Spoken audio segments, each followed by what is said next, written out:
Apa? Masuk muamalah Islam.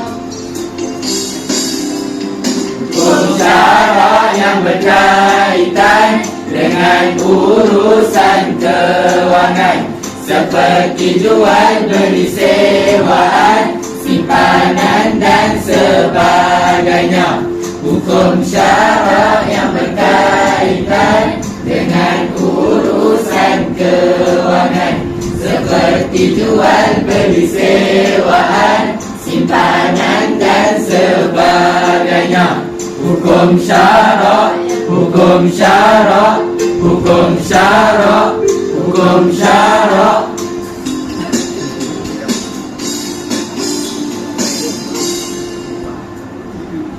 Apa maksud akad? Saya tahu.